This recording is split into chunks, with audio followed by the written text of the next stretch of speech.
Bismillahirrahmanirrahim. Alhamdulillah, wassalatu wassalamu ala rasulillah, wa ala alihi wa sahbihi wa mawala. Assalamu alaikum wa rahmatullahi wa barakatuh. Hurmаттуу мусулман бир туугандар, hurматтуу мекендештер. Жараткан Алла Таалам бардыгыбызга мына ушул ийгиликтерди берсин. Жана кандай гана жакшы ой тилек максаттарды кылган болсок, Кудай Таалам бардыгыбызды мына ошол жакшы ниеттерге жеткенге тауфик, мүмкүнчүлүк берсин. Урматтуу мекендештер, сиздер менен буга чейин бир канча сабактарыбыз болуп келе жаткан. Сабактарыбызда Кудайга шүгүр азыр көптүр Алла Тааланын аяттарын жана Пайгамбарыбыз саллаллаху алейхи ва салламдын хадистерин окуп, ага бир канча ушу түшүндүрмөлөр айтылып, Кудайга шүгүр мына жакшы сабактарыбыз болуп келе жатат. Эми мына ошол сабактарыбыздын дагы мына ошол уландысы буюрса иншалла бүгүнкү темабыздын ушу кыскача темабыз. Бүгүнкү сабагыбыздын кыскача темасы мына ушул жума күнүнүн ички жума намазынын ички адеттери деген темада. Албетте бардыгыбыз жума намазын билебиз. Ар ким ар кандай жумушта иштейт. Бирөө кара жумуш, бирөө башка бир жумуш, бирөө ар кандай бир жумушта жүрөт. Бирок ошол жума күнү болгон күнү ар бирибиз жумага барышыбыз керек деп, кээ бирөөлөрүбүз жооп сурап жумага барабыз, кээ бирөөлөрүбүз эртерээк барабыз, кээ бирөөлөрүбүз эрте кечигип, эптеп ушу парзга жетип барсак болду деген ушундай жүйөлөр менен, ушундай себептер менен ар ким ар кандай келет. Бирок мына ошол келген учурда дагы ошол келип жаткандан кетип жатканга чейин жана ошол жада калса ошол жума күнүнүн түнүнөн баштап эле эмне шариятыбыз бизге көрсөтүп койгон жакшы бир адептер бар, мустахаб, сүннөт амалдар бар. Эгерде мына ошол амалдарды аткара турган болсок, Кудай кааласа биздин ошо кылган ишибиз, жумага келгенибизден баштап кеткенибизге чейин буюрса нур үстүнө нур болуп, эселеп, мына ошо эсе биз дүйнөбүзгө дагы береке алабыз жана акыретибизге дагы өтө чоң бир амал таразаларыбызда чоң бир салмак болуп берет деген ишеничтебиз, урматтуу туугандар. Жумага жөн эле келип кеткен бар, ушул жума намаз окуп коюш керек экен да деп эле башка бирөөлөр менен эрчип келип эле эрчип кеткендер бар. Ал эми кээ бир адамдар жок, бул жума намаз бул Кудай Тааланын парзы. Мен муну кааласам каалабасам дагы аткарышым керек. Мына ошонун ичинде дагы парыздары бар, важиптери бар, сүннөттөрү бар, мустахабтары бар, мубахдары бар. Эгерде ошолордун баарын аткара турган болсом, Кудай кааласа, эмне Алла Таала мени эч кайсы бир сооптордон кур калтырбайт деген ар бир майда чүйдөсүнө чейин амал кылган бир туугандарыбыз дагы жок эмес, урматтуу туугандар. Демек, бүгүнкү мына ушул темабыз жума намазынын ички адептери. Ошо ички адептерге келген учурда эң эле биринчи кезекте жумага эртерээк барып олтуруу боюнча мына ушул бизге өтө чоң бир зарыл азыркы күндөгү ар бирибиздин көйгөйүбүз болуп келип жатат, урматтуу туугандар. Анткени көпчүлүгүбүз эптеп ушул намазга, ушул азанга жетип барсак болду, же болбосом хутбага жетип барсам болду, же болбосом биринчи рекат бүткүчө эптеп жетип барсам болду да деп ушул жуманы кечиктирип олтура бергенибиз дагы бар, урматтуу туугандар. Бул боюнча Пайгамбарыбыз саллаллаху алейхи ва саллям хадисте риваят кылат. Азирет Абу Хурайра разияллаху анху айтат, Пайгамбарыбыз саллаллаху алейхи ва саллям айтты дейт: "Ман ихтасала яумал жумати гуслал жанаба." Кимде-ким жума күнү ушул жунуптукка кандай гусул алган болсо, ошентип гусул алып жуунса дейт. "Сумма раха фи саатил ула." Кийин эң биринчи болуп жумага келсе дейт. "Факааннама карраба баданатан" дейт. Кудум эле алып энде ошол жумага эң биринчи келген болсо, кудум эле ал киши бир төөнү курбанчылыкка чалгандай болуп, ошондой сооп алат дейт. Аман раха фи саати thaniya. Ал эми кимде-ким мына ушул жума намазына экинчи болуп келген болсо дейт, "Факааннама карраба бакаратан", кудум эле ал киши эмне бир уйду курбанчылыкка чалгандын эмне садака кылганын соогун алат дейт Пайгамбарыбыз алейхиссалам. Ал эми аман раха фи саати thalitha, кимде-ким үчүнчү убакытта үчүнчү болуп жумага келген болсо, "Факааннама карраба кабшан акрана" дейт. Кудум эле ал киши үчүнчү болуп келгенде эмне кудум эле ал ошол бир мүйүздүү кочкорду Алланын жолунда садака кылганын соогун алат дейт.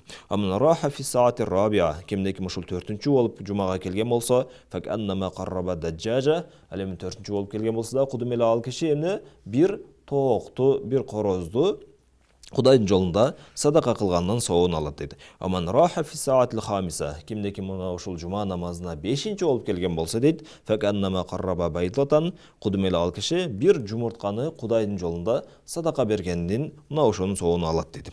Файза харжал имам, качан имам ушул хутбага чыккан учурда дейт, "Хадаратил малаикату ястамиуна зикра", муттафакун алейх. Ошол качан имам хутбага чыгып жаткан учурда ошол периштелер дагы бардыгы, ошо жазган периштелердин бардыгы имамды келип ошол айтып жаткан хутбасыны келип угат экен, урматтуу туугандар. Демек, урматтуу мусулман бир туугандар, биз ушул жуманы жөн эле нерсе деп таштап койбошубуз керек. Кечигип барсак деле болот да, же болсом биринчи рекетке чейин жетишип барсак деле болот да деген мына ушундай сезимдер бизде жок болгон эң жакшы. Албетте ар ким ар кандай акыбалда. Бирөө те алыстан жумага келет. Мындай адамдар мейли кечигип келсе, башка болсо келип унасына токтото турган жер таппай калышы мүмкүн, же болсом жолдо келе жаткан учурда жол тыгындары болуп калышы мүмкүн. Мындай үзүрлөр мейли, эгерде Кудай Таалам ошол үзүрүңүзгө жараша, ошол жүрөгүңүздө канчалык деңгээлде ниетиңиз туура болгон болсо, Кудай Таалам иншалла ошол ниетиңизге жараша соогуңузду берип кое берет. А бирок кээ бир адамдар бар, мешиттин жанында жашайт, же болсо мешиттин жанында иштейт, эптеп эле мына ушул жумага жетишсем болду деп туруп, ушул азанды күтүп эле азанга жетип барсам болду, же болсом хутбага имам мимбарга чыгып хутба айтып жаткан учурда ошого жетсем болду, же болсом биринчи рекетке жетип барсам болду деп эле эч кайсы бир үзүрү жок эле телефон чукулап, же болсом башка бирөөлөр менен сүйлөшүп, же болсом чайда андай мындай кылып эле отурган адамдар жок эмес, урматтуу туугандар. Мына ошол эгерде кайсы бир инсандын мүмкүнчүлүгү бар болуп жаткан болсо, албетте эртерээк жумага барып олтуруп, мына ошол имамдын айткан хутбасын угуп, мына ошого амал кылса иншалла Кудай Таала мына ушул хадисте айтылган соопторду сөзсүз түрдө берет. Биринчи барган болсо ага сөзсүз ушул төөнү садака кылган соогуну, экинчи келген болсо уйду садака кылгандын, үчүнчү келген болсо бир кочкор садака кылгандын, төртүнчү келген болсо бир тоок короз садака кылганын, ал эми бешинчи келген болсо мына ушул бир жумуртканын садака кылганынын соо берилет, урматтуу туугандар. Ошол себептен мына ушул хадистерде айтылган нерселер бардыгы мына ушул акыйкат нерсе. Бул биз албетте азыркы учурда биздин көзүбүзгө көрүнбөшү мүмкүн. Албетте биздин көзүбүзгө көрүнмөсө эле бул сооптор кайдан берилмек эле, жөн эле айтылып калганда деши мүмкүн. Урматтуу туугандар, биз мына ушул акыретке, гайыпка иман келтиргенбиз. Албетте бардык эле нерсени ушул көрүштүк шарт эмес. Ар бир нерсенин эле бар экендигин билиш үчүн аны сөзсүз түрдө көз менен көрүп, же болбосом кармап сезиш бул шарт эмес, урматтуу туугандар. Албетте биз мына айтабыз, аба бар дейбиз. Бирок абаны эч ким көрө албайт, же болсом колу менен кармай албайт, урматтуу туугандар. Албетте биз ток бар деп айтабыз. Ток бар деп айтабыз, бирок ошол токту эч ким көзү менен көргөн эмес, же болбосом колу менен кармап билген эмес, урматтуу туугандар. Демек, ар бир эле нерсенин бар экендигине биз сөзсүз түрдө көз менен көрүп, же болсом колубуз менен кармап сезиштик бул шарт эмес. Албетте акырет дагы, тозок дагы бар, бейиш дагы бар. Мына ушул ага чейинки махшар майданындагы бар, ага чейинки ушул таразылар дагы бар. Мына ушулардын бардыгы бар, урматтуу туугандар. Албетте бул бизге көрүнбөгөн нерселер, албетте акыретте бул ачыкка чыга турган нерсе. Ошол себептен ар бирибиз мына ушул дүйнөдө убактылуубуз. Кимге канча өмүр, канча тагдыр жазылган болсо, ошончолук мөөнөт бул дүйнөдө жашайбыз. Качан биздин убактыбыз бүткөн учурда акыретке сапар тарта турган убактыбыз дагы келет. Ошондо акыретке карай кете беребиз, урматтуу туугандар. Мына ошол убакыт келгенге чейин мына ушул амалдарды эртерээк эмне кылыш керек? Жасап, аткарып калышыбыз керек. Албетте убакыт өтөт, бирок ал кайра кайтып келбейт. Ал эми экинчи хадисибизге келе турган болсок, Азрити Алкама разияллаху анху айтат: мен дейт, жума күнү Абдуллах ибн Мас'уд менен чогуу чыктым эле дейт. Фаважда саласатан кад сабакуху, караса Абдуллах ибн Мас'удтан алдың 3 адам барып жумага алдың барып олтуруп алыптыр дейт. Факала раби арбаатин, айтты, мейли, мен 4 адамдын 4-чүсү болуп келдим деп айтыптыр. Ама раби арбаатин миналлах бибаид. Ал эми эмне болсо дагы 4-чү болуп келсем дагы, бирок 4-чү болуп келген адам дагы Аллахтын рахматынан, Аллахтын мээриминен, ырайымынан алыс эмес дептир. Инни самиату Расулуллах саллаллаху алейхи ва саллям якул. Мен дейт, пайгамбарыбыз алейхиссаламдын мынтип айтып жатканын укканмын. Иннан наса яжлисуна ямал кыямати миналлахи азза ва жалла ала кадри равахихим илал жумаат дейт. Чындыгында элдер кыямат күнү дейт, ушул Алла Тааланын рахматына, ушул жумага канчалык деңгээлде эрте келген болсо, ошого жараша Алланын рахматына жакын олтурат деп айтты дейт. Ал-аввалу сумма сани сумма салис сумма раби. Эң алгач биринчи келгендер, андан кийинки экинчилер, андан үчүнчүлөр, андан кийин төртүнчүлөр деп айтты дейт пайгамбарыбыз алейхиссалам.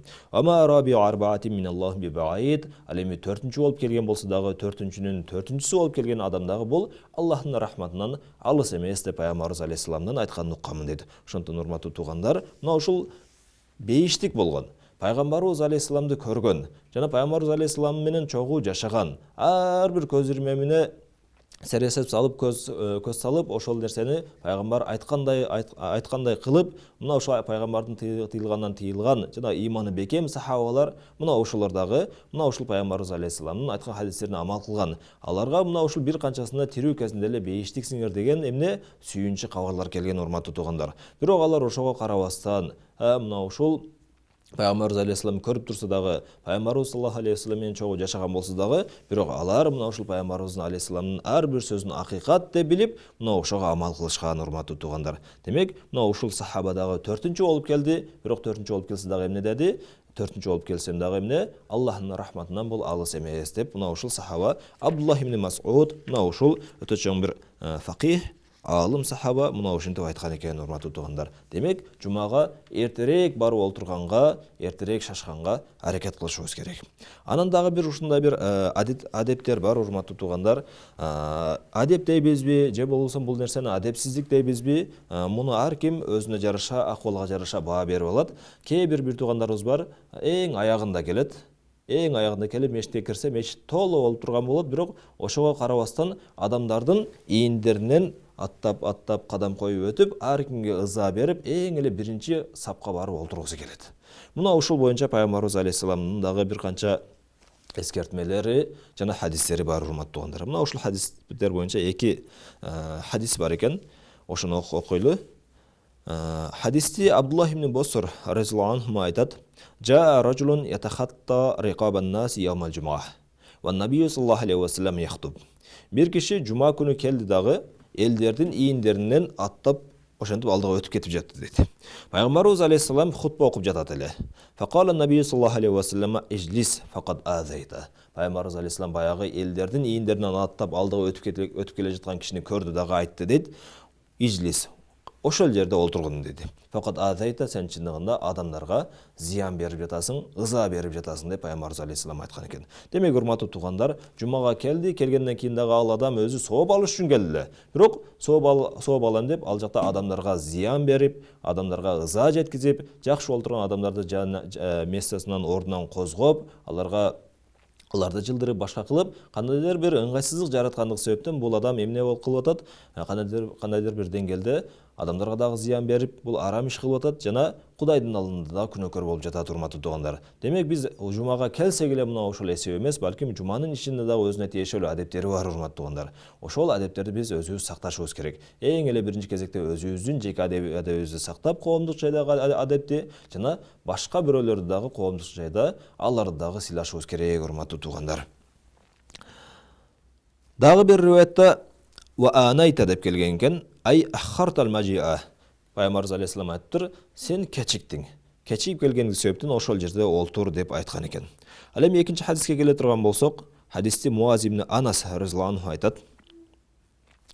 Пайгамбарыбыз саллаллаху алейхи ва саллям айтты: "Ман тахатта риқабан нас яумал жумаа, иттахаза жисран иля жаханнам." Кимде-ким жума күнү элдердин ийиндерин аттап өтө турган болсо дейт, бул адам жаханнамга, тозокко болгон бир көпүрөнү карманып алды деп Пайгамбарыбыз алейхиссалам айткан экен. Демек, урматтуу туугандар, жумага келдик, келгенден кийин эле бирок жумага келдим, мен кыйратып атамын, намаз окуп атамын деп эле ар кимге зыян берип башка кылган. Жана ошондой эле жума күндөрү көпчүлүк бир туугандарыбызды көрүп жүрөбүз, алар ызчуу кылат, башка кылат, ал жака жыл, бул жака жыл, сен мындай олтурбайсыңбы деп эле мешитке келип өзүнчө бий болуп, ошол жерге бир жетекчиси мал болуп алган бир туугандарыбыз дагы жок эмес, урматтуу туугандар. Албетте, ошол жердеги ар бир мечитте өзүнүн имамы болот, өзүнүн ошол жердеги сопусу болот, азанчысы болот, өзүнүн тиешелүү административдик ошол жерде администрация адамдары болот, урматтуу туугандар. Ошол жердеги нерселердин баардыгына эгер кандайдыр бир кемчилик кетип жаткан болсо, бир мүчүлүштөр болуп жаткан болсо, акырын барып мына ошолорго айтсак, мына ошол адамдар ошол кемчиликтерди түздөйт, урматтуу туугандар. Ал эми келип алып эле ал жака карап кыйкырып, бул жака кылып, эмне үчүн бул мындай, эмне үчүн тиги мындай, андай кылып олтурбайсыңарбы, мындай кылып олтурбайсыңарбы деп эле ар кимди башкарга берген бир туугандарыбыз дагы жок эмес. Албетте, урматтуу туугандар, ал жакта мешитке бул коомдук жай болгондук себептен ар түрлүү, ар тараптан, ар кандай тармактагы адамдар келет, урматтуу туугандар. Бирөөсү чарчаган болот, бирөөсү башка болгон болот, бирөөсү уктаган эмес болот, же болбосо бирөөсү шашып аткан болот, башка кылып жаткан болот. Аларды дагы өзүбүз калагандай калчап, андай кыл, мындай кыл, тигиндей кылбайсыңбы, түз тур, андай кылып олтур, мындай кылып олтур деп аларга бийлик жүргүзүп, аларга башчылык кылганыбыз бул дурус эмес, урматтуу туугандар. Жумага келдикпи? Келгенден кийин биз кулчулук, Кудай Таалага кулчулугубузду көрсөтүш үчүн келгенбиз. Мына ошол сыпатыбыз менен келип, мына ошол сыпатыбыз менен кайтып кеткенибиз эң жакшы жана эң сонун, урматтуу туугандар.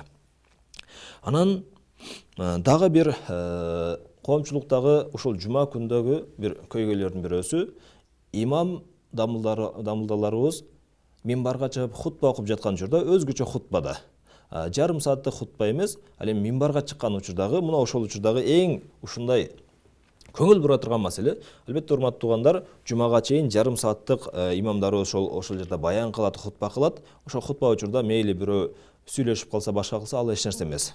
Бирок имам баян кылып жатканда деле бул жакта өзүнчө эки адам болуп, өзүнчө бул жакта эмне кылып алыштык, бычырап сүйлөшкөндө бул өтө чоң бир адепсиздик. Ал эми азан айтылгандан кийин имам минбардын үстүнө чыгып таягын кармап ошол жерде хутба айтып жаткан учурда адамдар ошол жерде сүйлөшө турган болсо, же болбосо башка бир ашча сөздөр айта турган болсо, бул өтө чоң бир күнөө. Анткени имамдын хутбасын угуп важип, урматтуу туугандар, важип. Эгерде укпай кое турган болсок, ал жак бул жакты карап элеңдеп, башка бирөөлөргө сүйлөп, башка кыла турган болсок, анда биз өтө чоң бир күнөөкөр болуп калабыз, урматтуу туугандар. Мына ушул боюнча Пайгамбарыбыз саллаллаху алейхи ва саллям айтат. Hazreti Abu Hurayra radhiyallahu anhu riwayat qiladi. Payg'ambarimiz alayhi vasallam aytdi deydi: "Iza qulta li sahibika yawmal jumu'ah ansit wal imamu yaxtub faqad laghawta" deydi. Qachon sen жума күнү дейт, имам хутба окуп жаткан учурда, жөн эле жаныңдагы шеригиңе үн чыкпай олтур деп айтсаң деле дейт, чындыгында сен бир пайдасыз ишти кылдың деп Пайгамбарыбыз алейхиссалам айткан, урматтуу туугандар.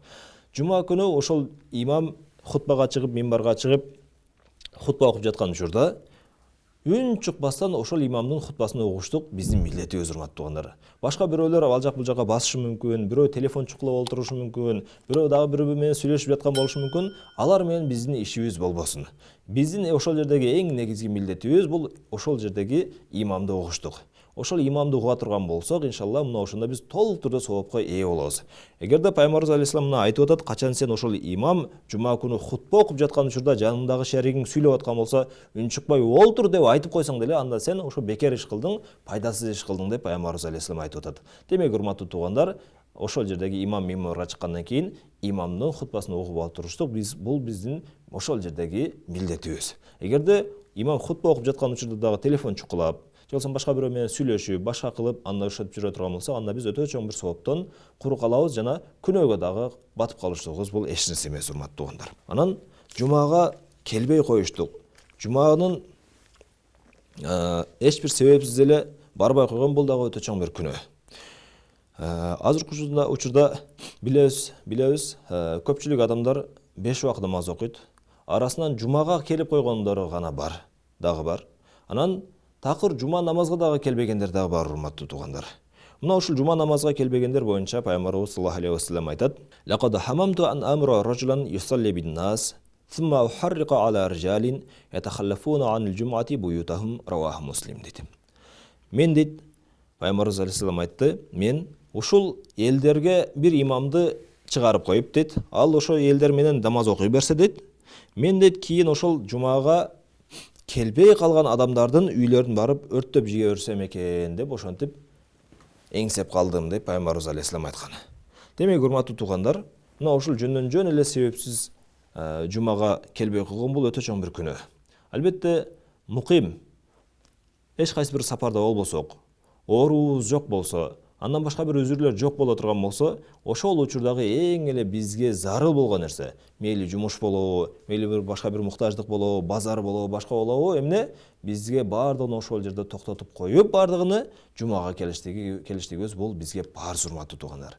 Эгерде ошол учурда дагы биздин клиенттериңиз келип калды, аларга ошол товар даярдап бериш керек, же болбосо кайсы бир адам менен өтө бир важный, зарыл жолугушууда отурасыз. Эгерде жумага кетип кала турган болсо, ал таарынып кетип калышы мүмкүн. Же болбосо башка бир жумуштар менен ооруканада жүрүшүңүз мүмкүн, бирөөнүн зыяратына, башка бирөөдө. Ошол учурларда, урматтуу туугандар, биз дагы мына ушул сыноо дүйнөдөбүз. Мына ошол Кудай Таалам бизди ошол учурда бизге сынап турат. Мына ушул пендем жумага келеби экен, келбейби экен депчи. Ошол учурда, урматтуу туугандар, сыноодон өтүш үчүн эмне кылыш керек? Биз ошол Кудай Тааланын ушул жума мага болгон парзы.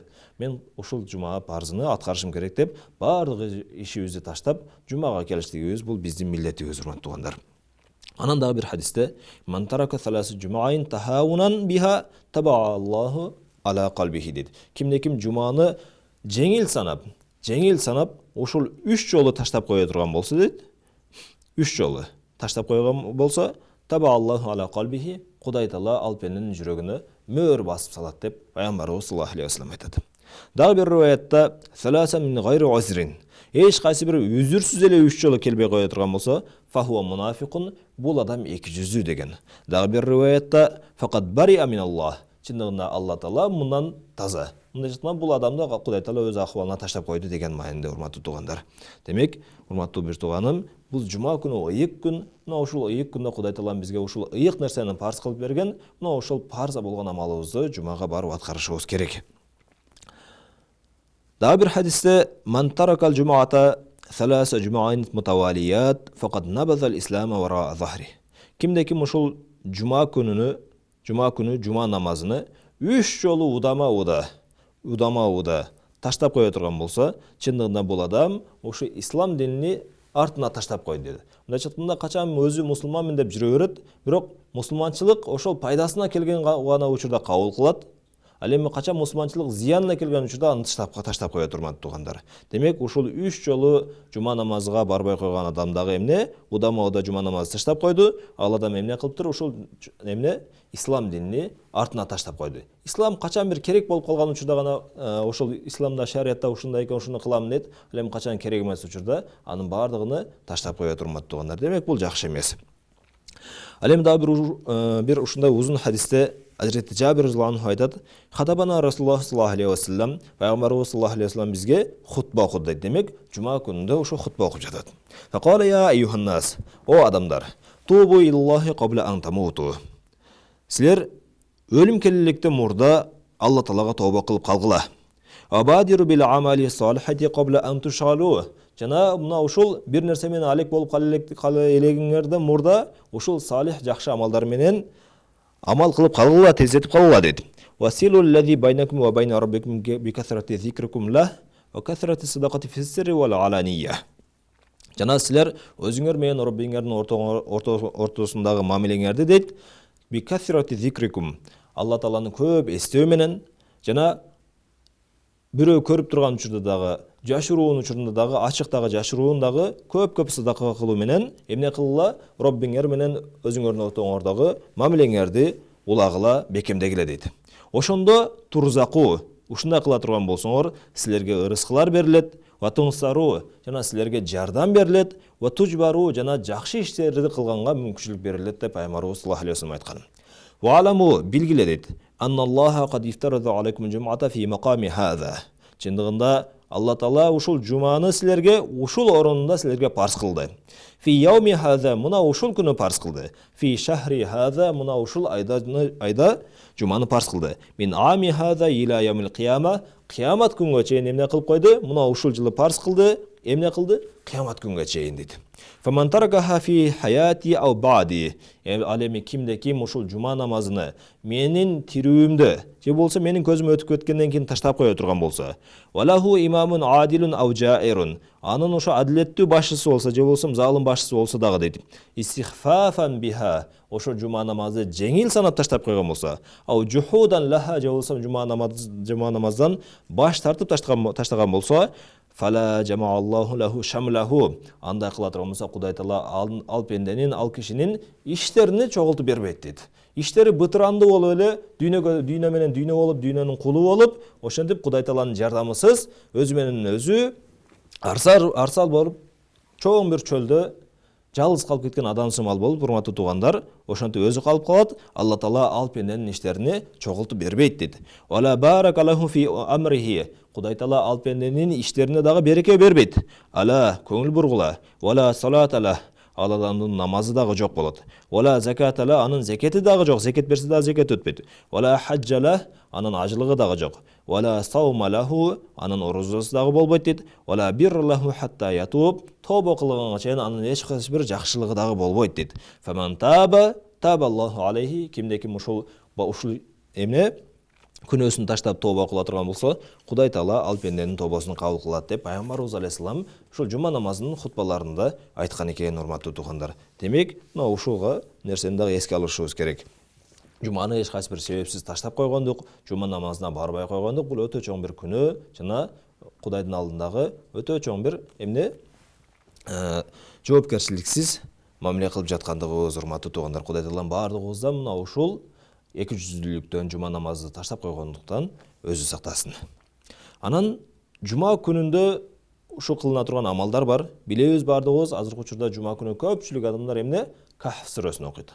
Кахф сүрөсүн окуган адам бул эмне болот? Мына ушул даджалдын фитнасынан сакталат, урматтуу туугандар. Мына ушуга окшогон дагы бир канча хадистер бар, ошолор боюнча дагы айтып кетели. Пайгамбарыбыз алейхисалам айтты дейт: "Ман кара суратул кахфи фи яумил жумаа, ада алаху минан нури ма байнал жумаатайн." Пайгамбарыбыз алейхисалам айтты: "Кимде-ким ушул жума күнү Кахф сүрөсүн окуй турган болсо, кимде-ким, Кудай Таала мына ушул эки жуманын ортосунда ал пендеге эмне кылып коет? Нурду кылып коет" деп Пайгамбарыбыз алейхисалам айтты дейт. Дагы бир риваятта: "Ман кара хамим ад-духан лайлатал жумаа гуфира лах." Кимде-ким мына ушул хамим Духан сүрөсүнү жума күнүнүн түнүндө, жуманын түнүндө окуй турган болсо, ал пенденин күнөөлөрү кечирилет дейт. Дагы бир риваятта: "Ман кара хамим ад-духан фи лайлатин асбаха ястагфируллаху 70,000 малакин" дейт. Кимде-ким ушул жуманын түнүндө ким хамим Духан сүрөсүн окуй турган болсо дейт, ошол таң аткан учурда, таң атканга чейин ага 70 периште истигфар дубасын кылып турат дейт. Дагы бир риваятта: "Ман кара хамим ад-духан фи лайлатил жумаа ау яумал жумаа баналлаху лаху байтан биха байтан фил жанна." Кимде-ким жума күнүндө же болбосо жуманын түнүндө Хамим Духан сүрөсүн окуй турган болсо дейт, Кудай Таала мына ошол сүрөнү окугандык себептен бейиште ал пендеге бир үй куруп берет деп Пайгамбарыбыз саллаллаху алейхи вассалам айтат. Дагы бир риваятта: "Ман кара сурата Ясин фи лайлатил жумаа гуфира лах." Кимде-ким ошол жуманын түнүндө Ясин сүрөсүн окуган адамды дейт, гуфира лаху, Кудай Таала ал пенденин күнөөлөрүн кечирет деп Пайгамбарыбыз алейхисалам айткан, урматтуу туугандар. Демек, урматтуу туугандар, биздин жумага келип кеткенибиз жөн эле келип кетти деген ат менен болбош керек да.